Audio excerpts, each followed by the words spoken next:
دوستوں، آج ہم ایک انتہائی اہم سوال پر بات کریں گے۔ اگر خدا کا وجود نہ ہو تو کیا یہ کائنات بے مقصد نہیں ہو جائے گی؟ سوچئے، یہ کائنات جس میں ہر ایک چیز حیرت انگیز ترتیب سے چل رہی ہے، کیا واقعی اتفاقیہ ہو سکتی ہے؟ کیا سورج، چاند، زمین اور انسان کا وجود بغیر کسی حکمت، بغیر کسی منصوبے اور بغیر کسی خالق کے ممکن ہے؟ اگر ایسا ہوتا تو اس کائنات کا کوئی مقصد نہ ہوتا، لیکن حقیقت یہ ہے کہ اس کائنات کا ہر ذرہ ایک مقصد کے ساتھ کام کر رہا ہے۔ جو لوگ کہتے ہیں کہ یہ کائنات ایک حادثے کا نتیجہ ہے، لیکن ذرا غور کریں، اگر حادثے کے نتیجے میں کچھ وجود میں آئے تو وہ بے ترتیب اور غیر منظم ہوگا۔ یہ موبائل فون جو آپ کے ہاتھ میں ہے، اسی پر غور کریں۔ موبائل فون کا ایک مقصد ہے کالز کرنا، پیغامات بھیجنا، انٹرنیٹ استعمال کرنا، لیکن یہ مقصد خود طے نہیں ہوا۔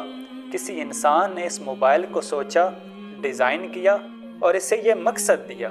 اب ذرا سوچیں، اگر کوئی کہے کہ یہ موبائل فون خود بخود بن گیا ہے، بغیر کسی بنانے والے کے، بغیر کسی انجینئر کے، تو کیا آپ مان لیں گے؟ ظاہر ہے ایسا ممکن نہیں۔ یہ موبائل کسی نے بنایا اور اس کا کسی نے مقصد طے کیا ہے۔ اب سوال یہ ہے کہ ایک چھوٹا سا موبائل فون بغیر کسی بنانے والے کے نہیں بن سکتا، تو یہ عظیم کائنات کیسے خود بخود وجود میں آ سکتی ہے؟ سورج جو روشنی دیتا ہے، چاند جو راتوں کو چمکتا ہے، زمین جو زندگی کے لیے حالات فراہم کرتی ہے، یہ سب اتفاقیہ کیسے ہو سکتے ہیں؟ مولدین سے میں کہتا ہوں، آپ سائنسی قوانین کو مانتے ہیں نا؟ جیسے کشش ثقل، روشنی کی رفتار اور زمین کا اپنی مدار میں رہنا، لیکن کیا آپ نے کبھی سوچا کہ ان قوانین کو کس نے بنایا؟ قانون ہمیشہ کسی قانون ساز کی موجودگی کا ثبوت ہوتا ہے۔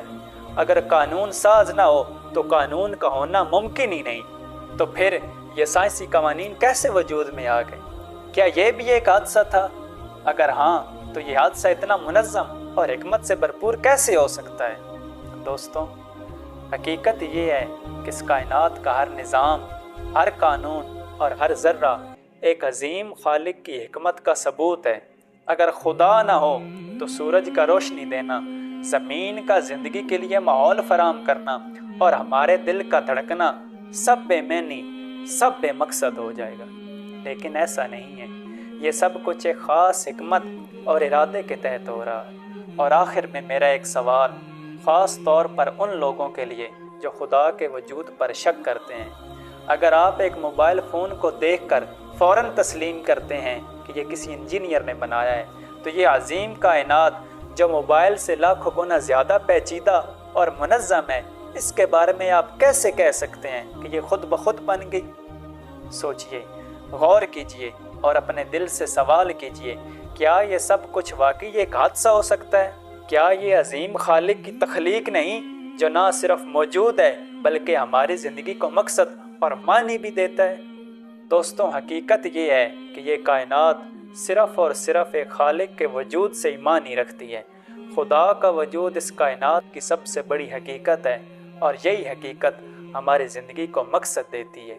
آئیے سچائی کو تسلیم کریں اور خدا کے وجود کو مان کر اپنی زندگی کا حقیقی مقصد سمجھیں۔ والسلام۔